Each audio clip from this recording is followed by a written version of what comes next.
नमस्कार, स्वागत है आप सभी का कॉम्पिटिटिव इंग्लिश ट्यूटोरियल के यूट्यूब चैनल पर और मैं हूं सतीश कुमार मिश्रा। कल 20 मई को दूसरे चरण के नामांकन की पूरी प्रक्रिया समाप्त हो गई और उसके पश्चात जो सीट मैट्रिक्स की हलचल है या उसमें जो परिवर्तन है, आज हम उस पर विस्तृत रूप से चर्चा करने वाले हैं।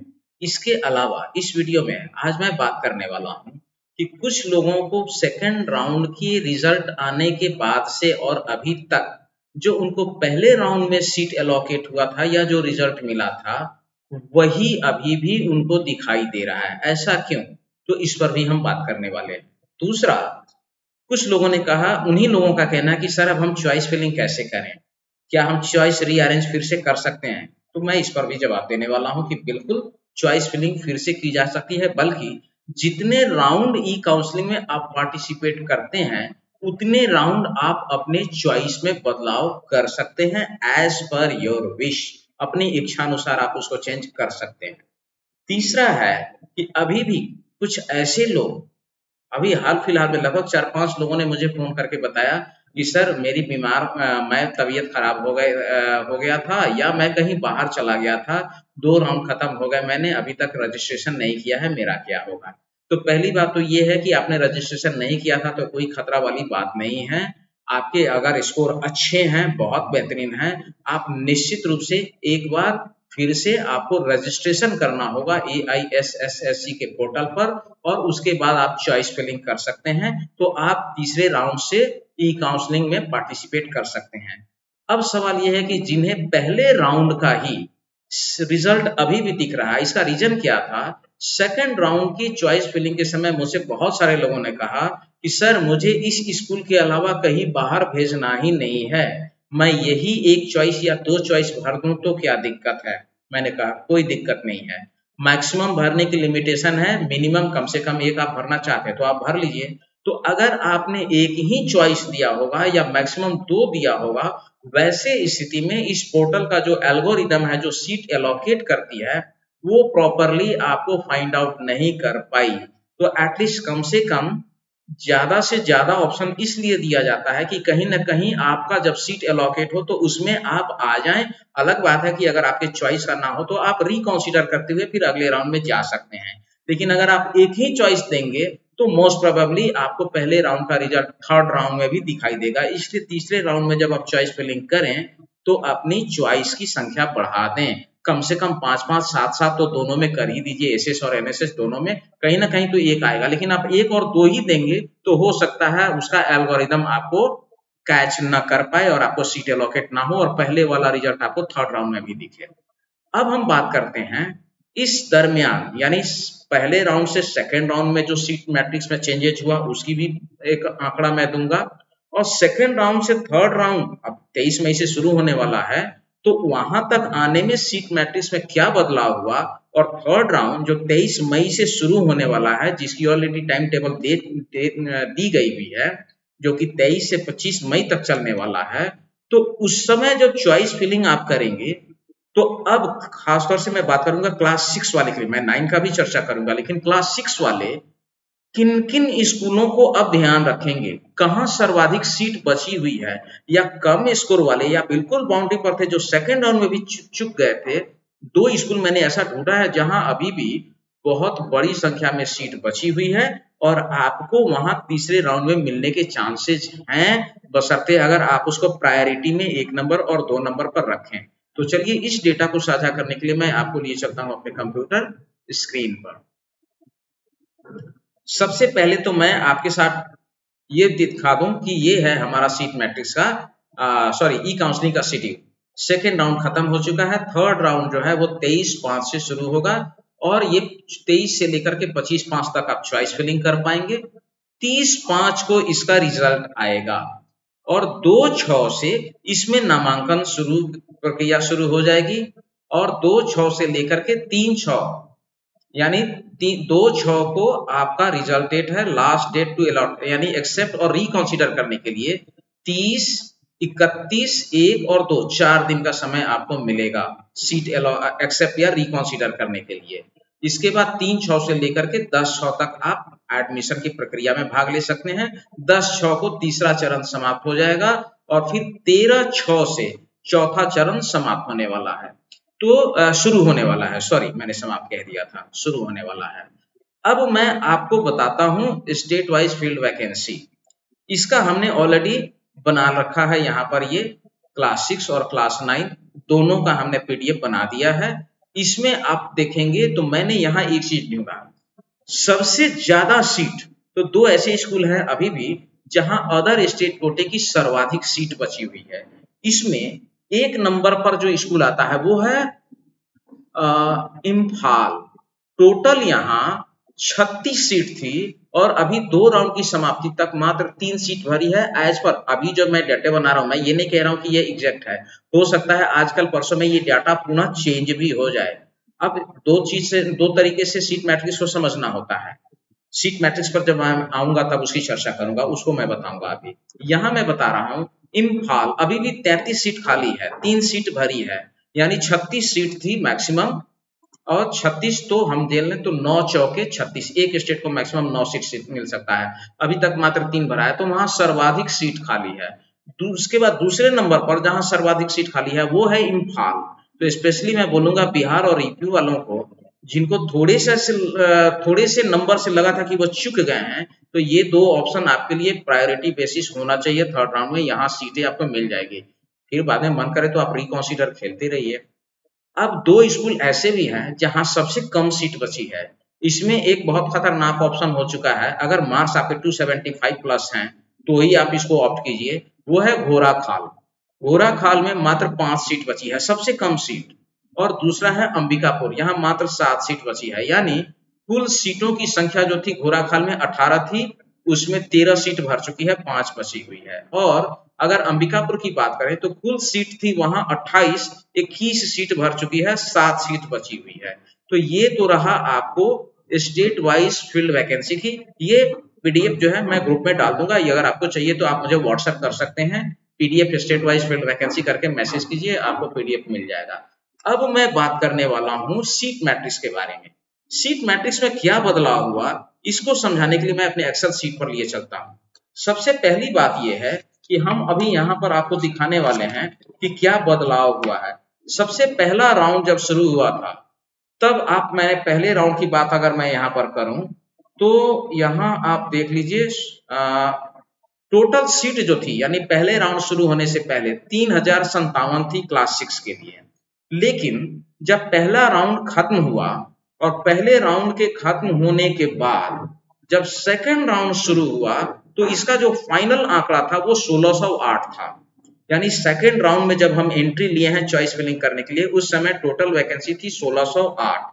अब ये पहले राउंड से दूसरे राउंड तक आने में कितना सीट एडमिशन हो गया, तो 1449 बच्चों ने कुल नामांकन यहाँ पर ले लिया। इस 1449 का परसेंटेज अगर हम निकाल लें तो टोटल 47% बच्चों ने नामांकन लिया पहले राउंड में, यानी 52% सीट वैकेंट रह गए और 47%। आप कहेंगे कि सर ये आंकड़ा सही नहीं है, 53 होना चाहिए, तो 47 पॉइंट समथिंग हो रहा है, मैं इसको राउंड फिगर में 47 बोल रहा हूँ, और वो 52 पॉइंट समथिंग हो रहा है 00, उसको मैं एग्जैक्ट राउंड फिगर में 52% बोल रहा हूँ। तो ये पहले राउंड का आंकड़ा रहा।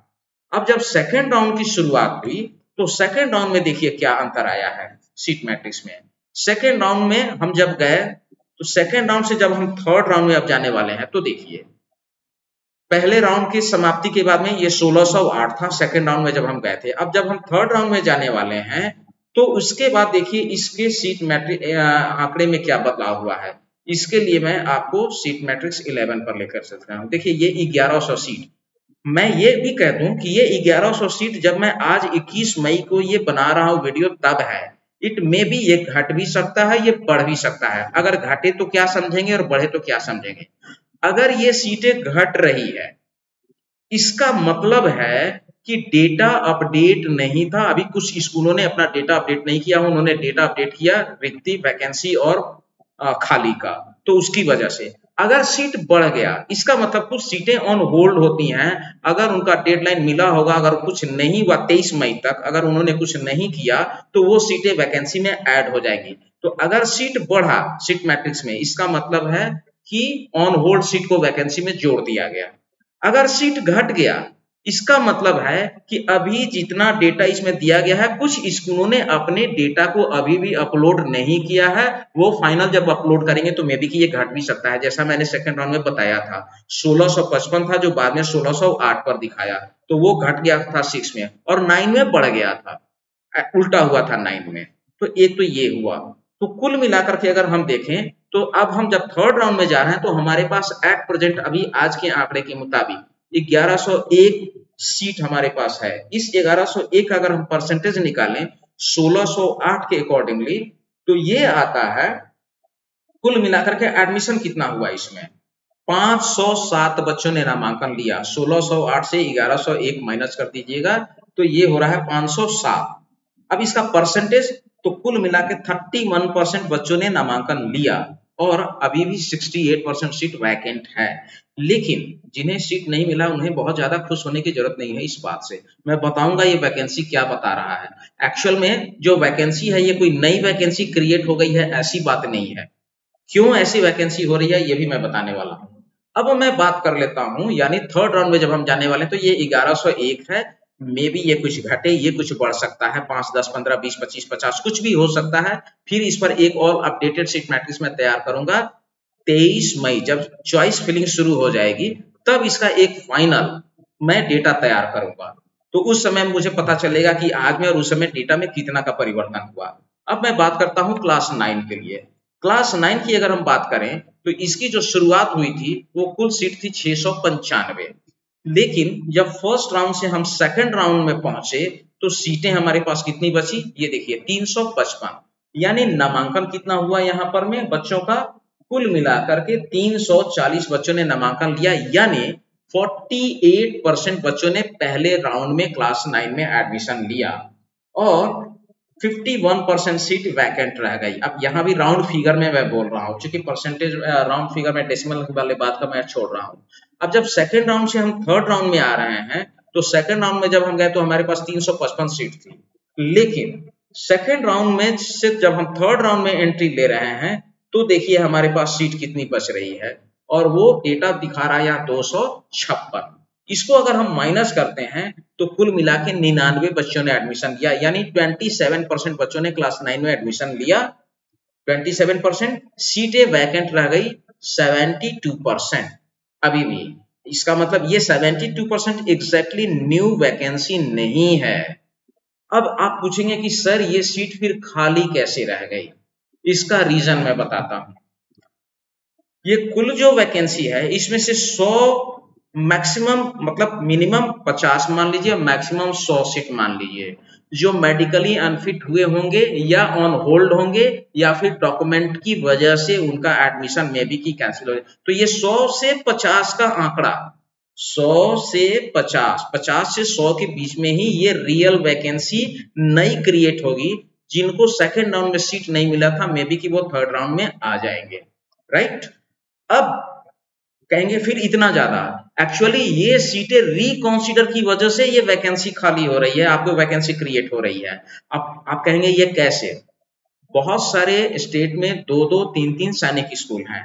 मैं एक एग्जांपल दे रहा हूं, हमारे राजस्थान के एक अभिभावक हैं भंवर सिंह जी कुंतल। उनके बच्चे को सेकंड राउंड में सीट मिला, पहले राउंड में सीट नहीं मिला था। उनके बच्चे को सीट मिला था झुंझुनू में। मुझसे उन्होंने राय मशविरा किया, मैंने कहा कि आपका होम स्टेट है, आप एक्सेप्ट कर लीजिए। उन्होंने कहा भी कि सर एक्सेप्ट करने जा रहा हूं, बट लास्ट डे उन्होंने उसको रिकंसिडर कर लिया। क्यों? क्योंकि उनका मन मिजाज था कि मुझे चित्तौड़गढ़ चाहिए और उन्होंने उसको कर दिया। अब वो जिस कैटेगरी से हैं उस कैटेगरी में संभवतः 7 या 8 सीटें चित्तौड़गढ़ में सेकंड राउंड खत्म होने के बाद अभी भी खाली है। तो मोस्ट प्रोबेबली उनको थर्ड राउंड में सीट मिल जाएगा और होम स्टेट के हैं तो ऑलरेडी पहले भी होम स्टेट में मिला था, उन्होंने उसको रिकंसिडर किया। इस बार प्रायोरिटी में अगर वो चित्तौड़गढ़ नंबर 1 पर रखते हैं, सीटें ऑलरेडी खाली है तो उनके मिलने की पूरी संभावना है। तो ये रिकंसिडर का खेल चल रहा है, यानी जो ये वैकेंसी है ना ये सर्कल में चल रही है। अब इसमें मान करके चलिए कि जो कुल सीट खाली है ये मैक्सिमम लोग जो ये सीट नंबर 12 हमें बता रहा है, सॉरी 11, ये 1101 जो है ना इसमें 150 मैक्सिमम 200 नई वैकेंसी क्रिएट हुई होगी। बाकी के जो लोग होंगे वो रिकॉन्सिडर जो खेल रहे हैं ना उसकी वजह से तो ये हर राउंड में जो वैकेंसी आपको बहुत ज्यादा मात्रा में दिख रही है, ये दरअसल इसमें मैक्सिमम सीट, इसका आप मान के चलिए कि 85% या 80% सीट जो होगा वो रिकॉन्सिडर के कारण वैकेंट है, आपको दिख रहा है। ये रिकॉन्सिडर, और थर्ड राउंड में जितने भी रिकॉन्सिडर वाले होंगे पहले उन्हीं को सीट अलॉट होगा। बाकी के जो बचे 100, 150, 200 जो भी सीट, वो नए वाले जो जस्ट बाउंड्री पर हैं, मतलब किसी का 270 पे हो गया और किसी का 270 पे नहीं हुआ, तो अल्टीमेटली ये जो हुआ और जो नहीं हुआ एक ही स्कोर है, उनको अब जगह मिलेगी वहां पर।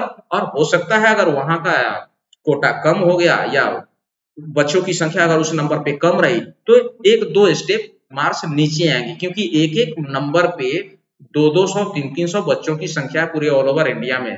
अगर 150 ही है और 150 ही नई वैकेंसी क्रिएट हुई, तो ये नीचे आने का जो स्कोर के जो नीचे आने का प्रक्रिया है ना, ये 1, 1.5, 2 इससे ज्यादा नीचे नहीं जाएगा। इसी राउंड में ये चलता रहेगा, इसीलिए ये सीट खाली हुई है। अभी और भी बहुत कुछ है, फिलहाल के लिए अभी इतना। इस बार एक और बात है कि ई काउंसलिंग के लिए मेरे पास पूरा पर्याप्त समय होगा, और मैं समर वैकेशन चल रहा है हमारे विद्यालय में, तो 10 बजे से 2 बजे दिन का समय मैं आपको पूरा दे सकता हूँ। ई काउंसलिंग में आप मेरी मदद ले सकते हैं, मैं अवेलेबल रहूंगा। शाम में मैं ऑनलाइन क्लास में बिजी रहता हूँ, तो मैं शाम में किसी का कॉल नहीं रिसीव कर पाऊंगा। तो सुबह 10 बजे से दिन के 2 बजे तक आप हमारी मदद ले सकते हैं। बाकी आपसे ये कहूंगा कि इस चैनल को ज्यादा से ज्यादा सब्सक्राइब कीजिए, लाइक कीजिए, शेयर कीजिए और अपने सुझाव कमेंट के रूप में अवश्य दें। तब तक के लिए बहुत बहुत धन्यवाद।